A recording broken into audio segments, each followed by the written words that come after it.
Good morning, grade 8s. Mrs. Boyens here. We're going to discuss the topic of source documents via the Zoom app. This is the first time I'm using it, so please bear with me. It's also quite new for me, but we're going to try our best. If you're using the Oxford Successful EMS grade 8 textbook, this will be unit 5, starting on page 45. But as with my grade 9 lessons, you can literally use it with any textbook because we are covering the basic concepts and principles. So hopefully this will be helpful and useful for other learners as well. All right, so in this unit, we're going to look at the importance of source documents in the business environment. Now, you know that in EMS, we said we want to start a business. Why do we want to open a business? Obviously, because we want to make profit. As the owner, you are putting in a lot of effort and time, taking risks. Why? Because you want to make profit at the end of the financial year. Now, in order for you to firstly have control and secondly know exactly what is happening in your business, we need to record each and every single transaction that takes place in the business. And in order for us to record those transactions, we need to make use of documents. Now we call the documents in the business that we use to record those transactions source documents, and we'll talk a little bit about that later on as well. Now there is quite a number of documents that we use in the business for different purposes and reasons, and I'm going to walk you through them. With this presentation that I will load onto YouTube, I will also attach or give you the link of the worksheets. So what you will see on the PowerPoint presentation is basically the documents that I've copied so that you can see how we fill them in, but then you will also have a worksheet where you can go and practice to complete those documents on your own. All right, so now the first one that we're going to look at is a receipt. Now, when would we use a receipt in the business environment? That is any time that in our business, and remember we always look at any transaction that takes place from the business's point of view.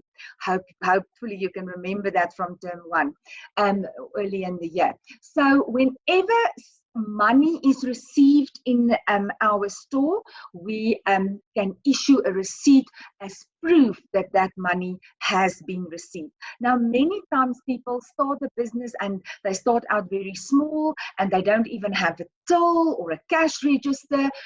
So any money that they receive, they can literally write out a receipt for each and every of those transactions. All right, now firstly you need to keep in mind that, or try and picture a receipt book. Now look, once again, these things are quite manually that we're going to look at in this unit. Many of these things nowadays are digitalized, computerized, it's printed out via a small receipt printer, for example, but you can still also do it manually. So if we have a receipt book, one that you would perhaps buy from P&A or C&A, you will see that the receipt books are usually printed in duplicate. So that means you will have 2 of the same receipt. So here on the screen where you see number 001, there will be another receipt in the receipt book that's also numbered 001. I don't know if any of you have seen it, but in some of the receipt books we get a little paper that's called a carbon paper, and that you put in between the top receipt and the bottom one, and that is to make sure that all the information that you write at the top receipt gets copied onto the bottom one. Now, we call that top receipt in the receipt book the original receipt, and the bottom one we call the duplicate receipt. Now, in the business environment, if we have a business and a client comes in and gives us money and we write out a receipt, we will always give the client the original one, the top one, and the business will keep the duplicate one. So a receipt, when it's used as a document or a source document in our business to record transactions, our source document will be a duplicate receipt. Okay, so if you look at the notes that's attached for this presentation, the first one we're going to look at is then the following transaction. It says, as the bookkeeper of Blessing Electricians, issue a receipt for the following. on the 1st of March 2020 to Endlamini for services rendered. So obviously somebody called them out. Endlamini called this Blessing electricians out to fix something at his house. So now, and after the service has been rendered, money has been received, and now we need to issue a receipt. So let's see if I can show you how to do this now here with Zoom. Let me just see. Where is my text box? Okay, so let's try this. So it says, when did this transaction take place? On the 1st of March 2020. So the first thing that we can fill in is the date. So I don't know why doesn't that work. Let's try the black one there. The 1st of the 3rd, and then 20. Let's see if I can get that right, 2020, something like that. So you fill in the date. Okay, from whom did we receive this money? The information was given to us. We received it from Endlamini, right? And the amount of, I'm somehow going to copy so that we can save a bit of time.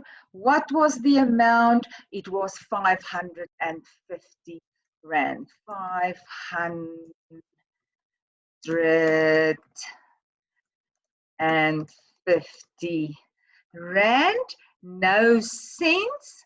So we can just write there and no cents. Right, and then we need to write down why did we receive that money. Now that is very important when later on we're going to complete our journals, that we know why this receipt was issued. Why did we receive this money? And that was for services rendered. Right, and then here on this line where it says with thanks, you have to sign, because in the instruction it said as the bookkeeper of Blessings Electricians. So you will do your signature there.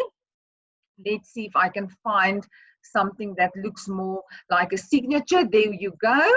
So you will have to sign there your name, and then we need to also, there where we have the rand and the cent column, we also need to write the amount down.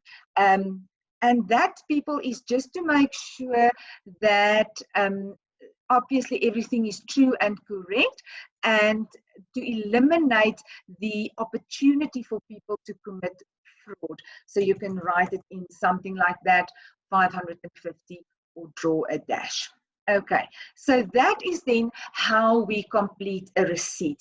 Very important, make sure that the date is correct and all the other information is there, because you are going to use this receipt, the duplicate receipt, when you record these transactions in the books of the business. Okay, if you go on with your notes, you will see that the next activity is activity 2, where once again you will be the bookkeeper, and there are 4 receipts for Pooch Perfect that you must go and complete. So you can then practice the completion of receipts in your own time.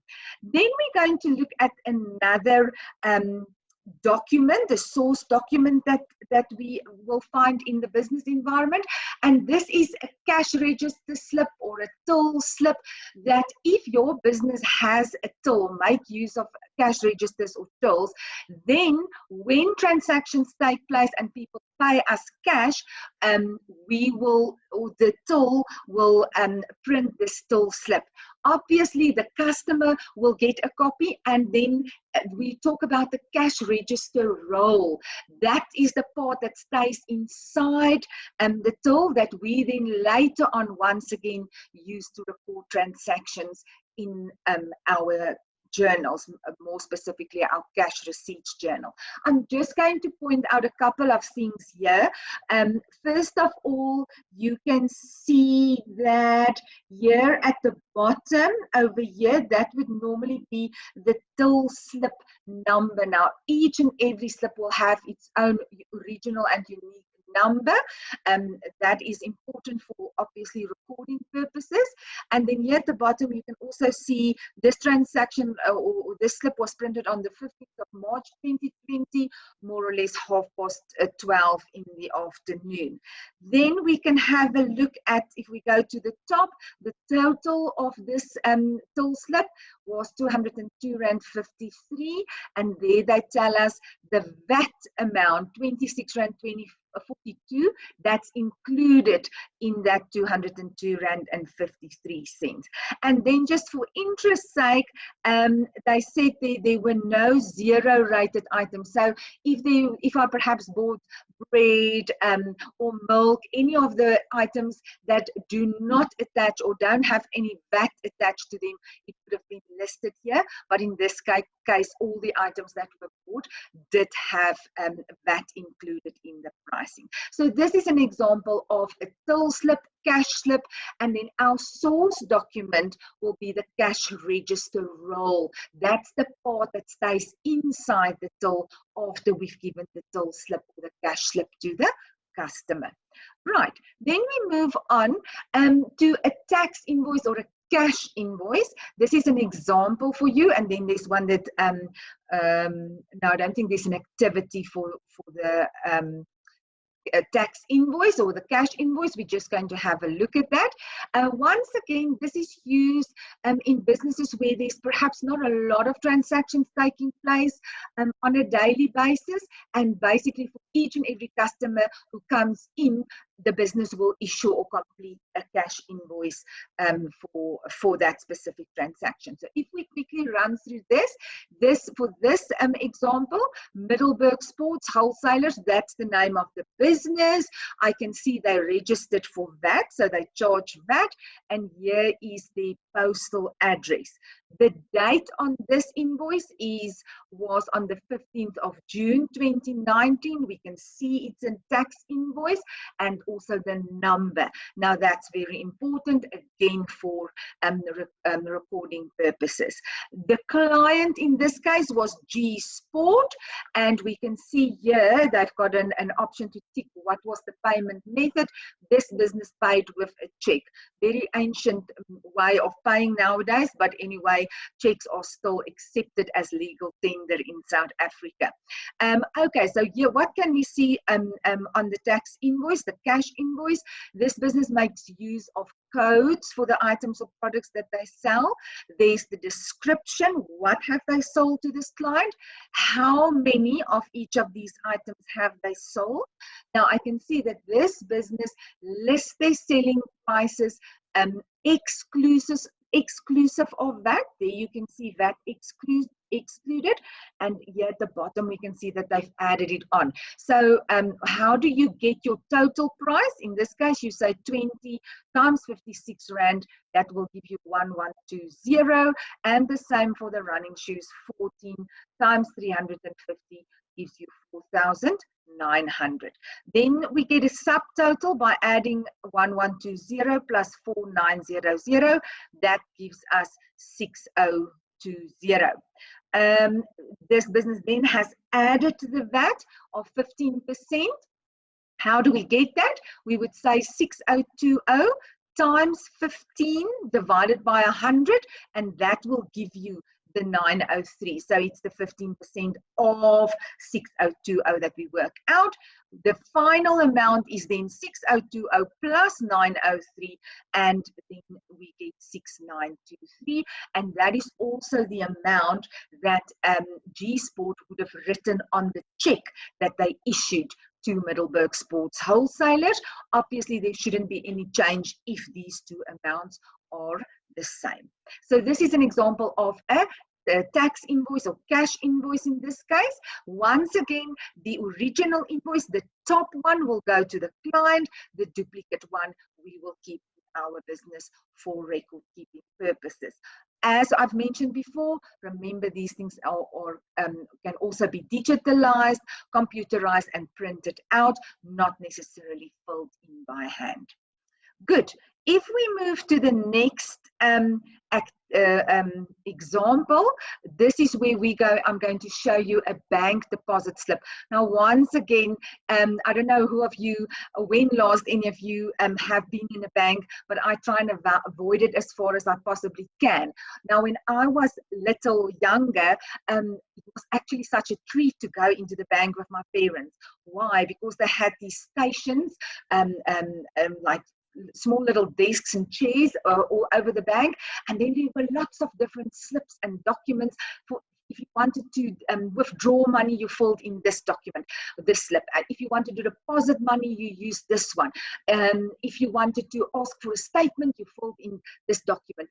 Nowadays, all of these things have fallen away. You literally go and stand in one queue, you get to the till, you tell, or the teller, you tell the cashier or assistant what you want to do, and they basically do everything on the computer. So this feels a little bit ancient to me to explain it to you, but it's still good to know that you can go into the bank and deposit money. We also seem to find that, look, in smaller businesses, I think cash still plays a big role, but in many of our big businesses, they've almost done away with cash at all. Most payments are done electronically via banking apps or EFTs. So many of these things that I'm explaining to you now and discussing with you now, we don't really see happening that often anymore, but it's still good to know, and we still learn the concept and the theory behind that. All right, so let's say you have a business and you had people coming in making use of your services. They paid you cash, you have it in the store, and now you want to go and deposit it into your business's bank account. If we have a very ancient a person with still a checkbook on them, and they paid you for your services with a check, you can also take that check to the bank to go and deposit. If you go to your notes, that will now be activity 3 for the bank deposit slip. Once again, I'll complete this one with you so that you can see how it works, and then activity 4 you can try on your own. So I'm going to just draw one there to start off with. It says there by activity 3, you are Lerato Matulwe and you are the owner of your own business, Lerato's Hair Salon. Complete a bank deposit slip on the 1st of February 2020. To show the following information. Right, now there's 2 bullets there. Firstly, you issued your own personal check to the value of 15,000 Rand as your capital contribution. Your personal check account is at ABSA and the branch is in Waverley.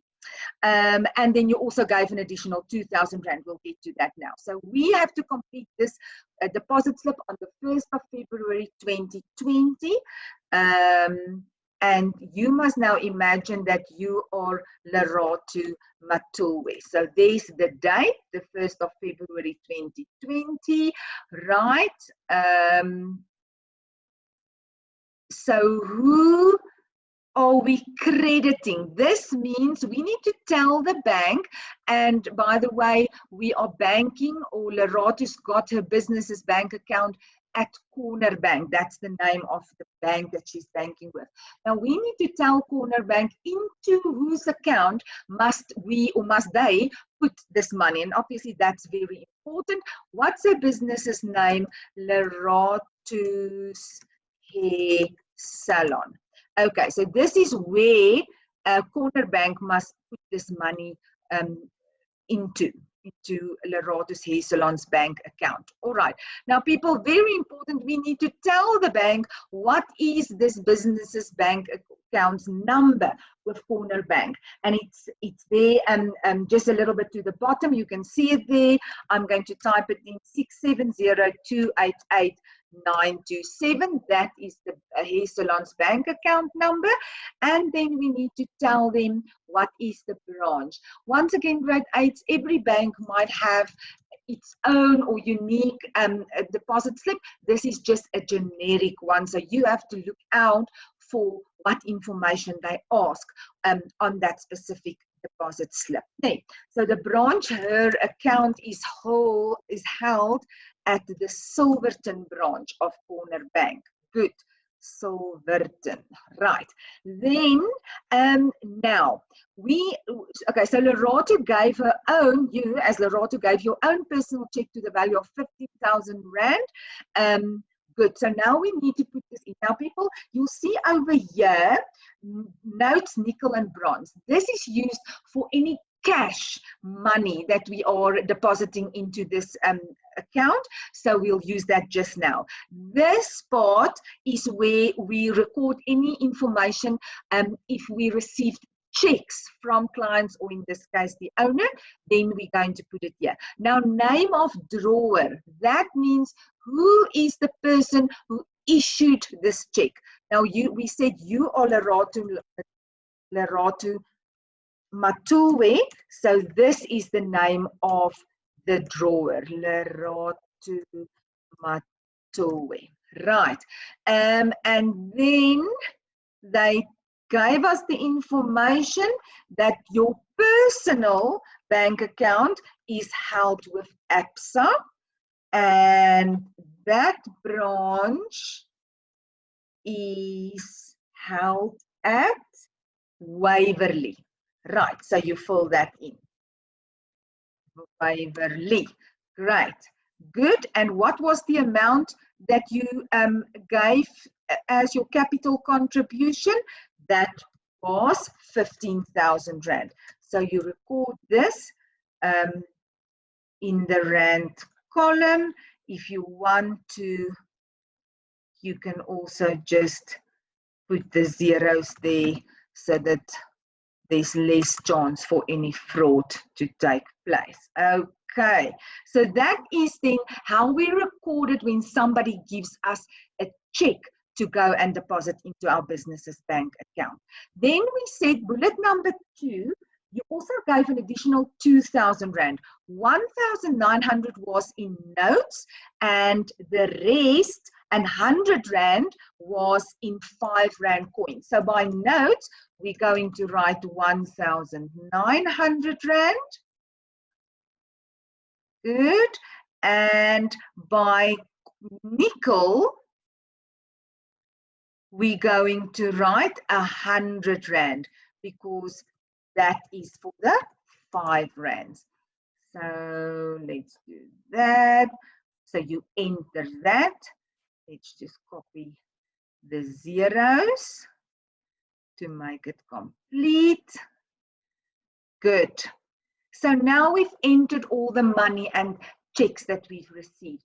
Over here, this subtotal is for the cash that we received. So 1,900 plus 100 is then the 2,000. So you fill that in. There's the 2,000. Let's just do the zeros. You can also do a dash. I actually prefer to do dashes instead of the 00. It takes up a lot of time.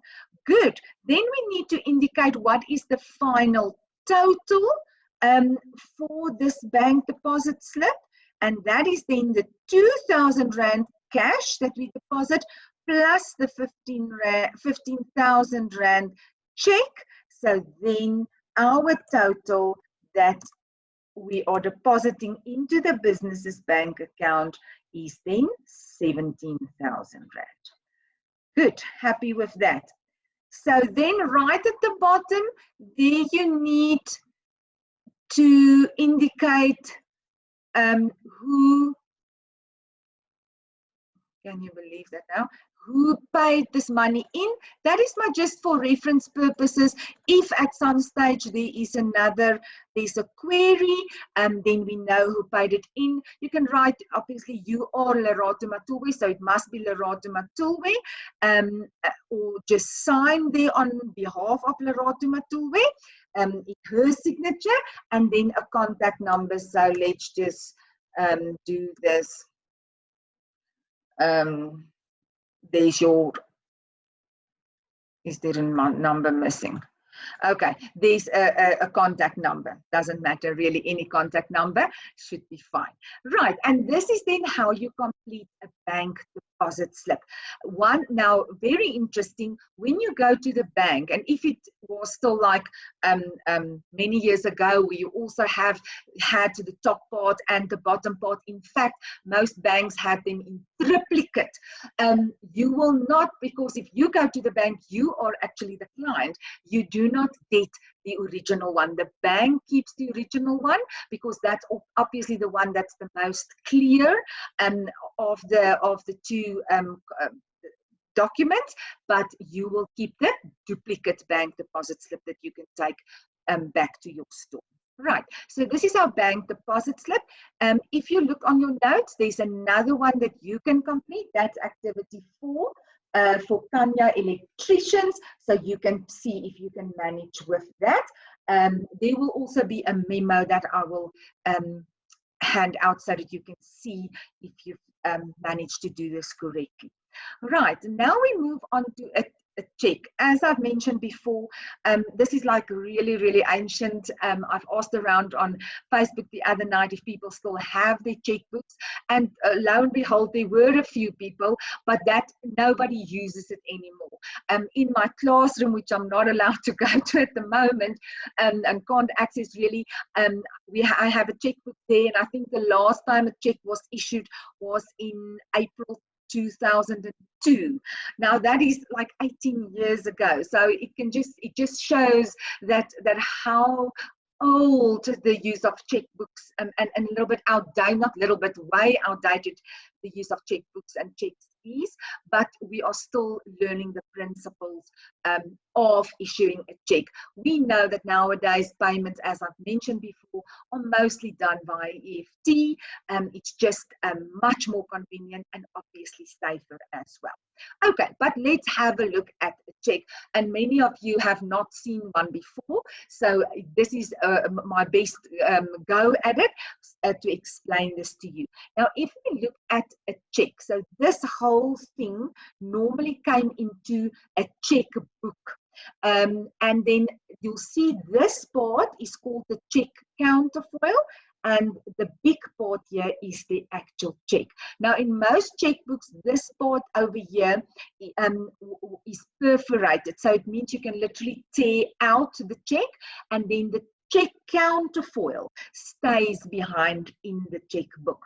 Now, as a business owner or as a business, we will then use the checks to make payment to our suppliers, to the municipality, buying stock, etc., etc. So we will issue a check, tear that out of the checkbook, and present that for payment. So what will be left in our checkbook? It's only the check counterfoil. So with this whole check thing, the check counterfoil will be our source document. Because why? By the time we record our transactions in our journals, and this one will obviously be recorded in the cash payments journal, which we'll do in the next unit, we won't have the check anymore. That will be with the business or the person to whom we paid or from whom we bought. So it's very important that if you ever had to fill in a check and your checkbook, that it's important that your check counterfoil is filled in completely, because that will be all that's left for you to record your transactions from. Okay, so let's have a look. Let's first start with a few interesting things. You will see, as with any document in the business, each check has its own unique check number. Now you can see that on the part that will stay in the checkbook, the check counterfoil, there is a check number 001. And again, different banks have different formats. So the 001 could have be printed here or over here, but it should be somewhere on the check counterfoil. So 001. Then if you go to the top of your check, it's normally indicated there as well, the unique number of the check, and in most cases even for a third time. Why were they so peculiar with checks? Because people, unfortunately, lots of fraud took place with the issuing of checks. And I think that's also a reason why it was actually sort of phased out. Because we had so many fraudulent transactions. Okay, so in this one, this first code here once again repeats the check number. So if you were to receive a check from somebody, it was always a good idea to go and check for some of these security measures to make sure that this check has not been tampered with. Good. Then you also get the branch code. So now if this is your business, let's say Lebopa Taxi Services, you have your account with Corner Bank, then this indicates with which branch of Corner Bank is your account held. And once again, you can see with these codes at the bottom, normally in the middle, we have the branch code repeated. Then the drawer or the account holder's account number must also be indicated on the check. Okay, so you can see there's quite a bit of codes visible on a check. So let's start here at the top now. First of all, the name of the bank where our business holds our bank account is called the drawee, the drawer's bank. Now, our business is called the drawer. The account holder is called the drawer. So the name of the bank where we have our bank account is called the drawee. Good. Now, I'll get to this and I'll get to that. Obviously, the date on which you issue the check, you have to fill that in there. And very importantly, make sure that the same date is entered on your check counterfoil. Then over here where it says pay, there we write the name of the business or person to whom we are issuing the check. In this case, we bought stationery from Similani Stationers. Lebopa Taxi Services bought stationery from Similani Stationers. Can you see over here by the check counterfoil? We also wrote to whom that we issue the check. Good. Then the amount that we bought for or that we need to pay, we write on the check. And I actually prefer to do the following, or I preferred to do that many years ago, is to actually go and make a little dash after the amount, so that there is no way that somebody can just come and quickly add a few zeros and change something here. Now, once again, when you as a business received checks, it was very important for you to check that what amount is written in numbers corresponds with what is written in words. You can really also make a dash there as well. For safety purposes, so that nobody can come, and I tell you, people did, hey? You get very clever fraudsters out there, and they manage to change things on check. So you can even do that to make it more safe. All right. Then on the check counterfoil side, you need to indicate what you paid or bought. So there we said stationery, because this information is important for when we go and record the transaction from the check counterfoil. Once again, the amount that we wrote there and corresponds with what we wrote in words must also be written on the check counterfoil, and these must obviously always be the same. Now, when we get to making a check safe, I've already mentioned that lots of fraud took place with the issuing and the use of checks, but there were a few ways of making it a bit safer. There are a few ways in which we can make a check a bit safer. First of all, you always do this. You cross out the words all bearer. You can see there's a line crossed over the word. Now, what does this mean? I can write over here All right, Corner Bank, my bank, must take 500 Rand out of my bank account and pay it out or pay it into Simelane Stationers bank account. If I do not cross out this or bearer, it means or to anybody who is presenting that check to their bank. So by crossing out or bearer, it means only Simelane Stationers can get this money from my bank. All right. Then also, by writing this across the check, not transferable, it means Simelane Stationers can't go and say, okay, we now need to pay another client of ours and we're going to transfer this check to them and they can use it to get money, or the money must be paid to them. It cannot be transferred to another or a third person if you indicate this on the check. Right, what else do we need to have a look at?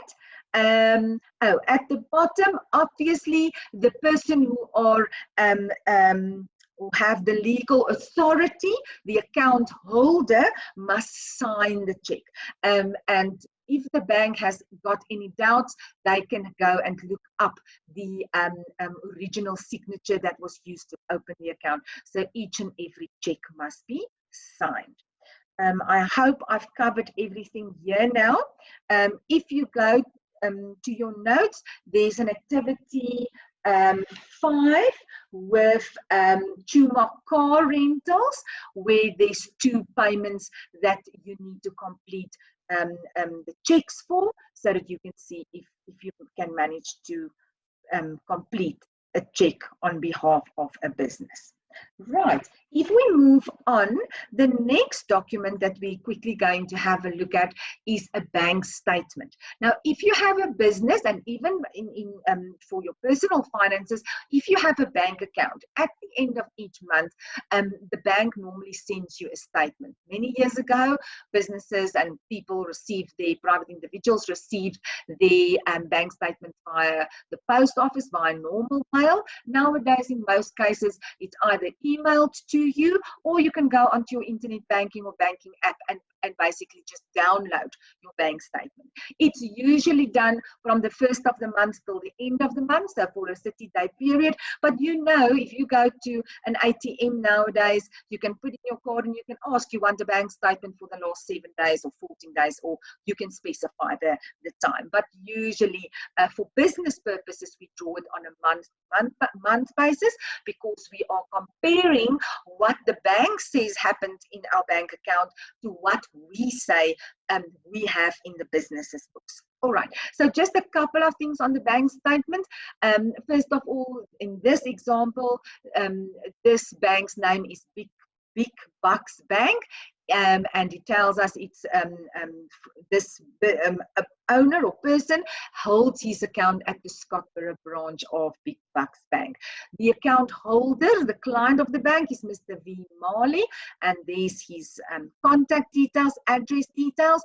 We can see, yes, the date on which the bank statement was issued or printed.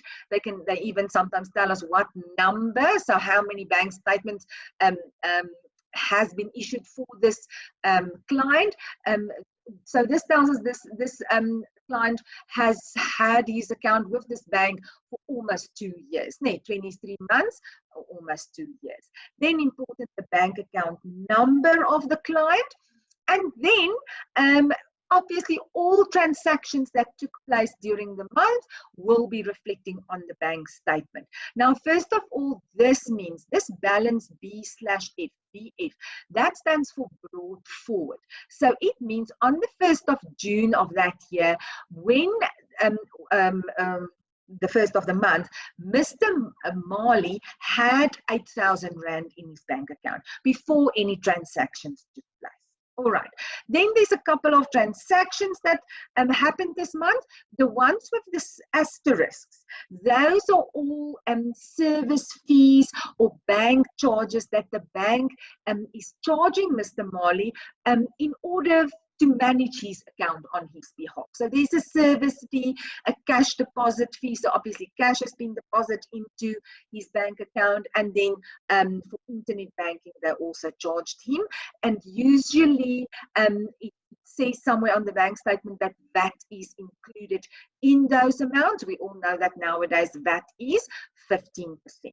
Now, important for you to know, and when we start with our ledgers, you're going to say to me, ma'am, but you said something different when we did the bank statement, and I will get back to that. But if you are a client of the bank's holding your money.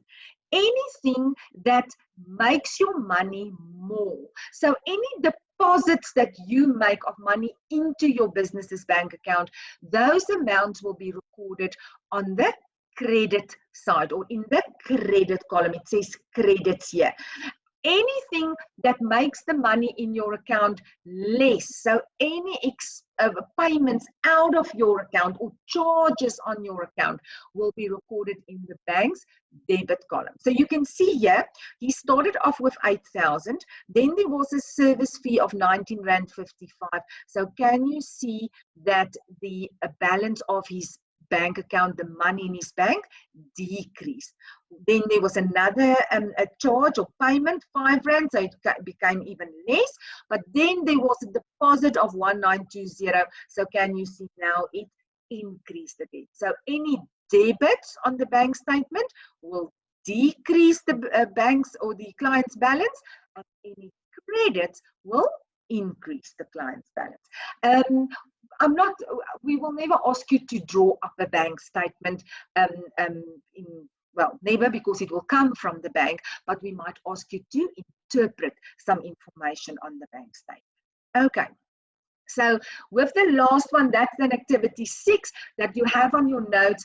There is just what you will see, and there are some questions that you can then answer to test if you can interpret this bank statement that was given to you. Right, and that's basically our discussion on source documents. So let's just quickly recap. We had a receipt, and we said when we receive money, we can issue a receipt. The client gets the original one. We, as the business, keep the duplicate one as our source document. Then we looked at till slips, and we said the customer gets the slip that little machine spits out, and the cash register roll that stays inside the till, the printer that's attached to the till. That will be our source document. We also looked at invoices, cash invoices. We said that's for businesses that usually have a very few transactions on a daily or a monthly basis. So when money is received, you can also issue a cash invoice. We looked at depositing money into our business's bank account by making use of a bank deposit slip. Remember, we said in the banking environment, the bank will keep the original one. Our source document will be the duplicate bank deposit slip. Then we looked at invoices, at checks. We said very ancient, but it's still accepted as legal tender, and therefore we learned how to complete the check, and we spoke about the various features that you have to look at to make sure that this check is actually true and correct, and what measures you can put into place in order to keep a check safe. We also discussed the fact that in many cases nowadays we use EFTs via our internet banking or banking apps. And then the last document that we looked at was the bank statement, and that's what we receive from our bank in order to check what do we have in our business's books with regards to money received and money paid out of our bank account, and what does the bank say.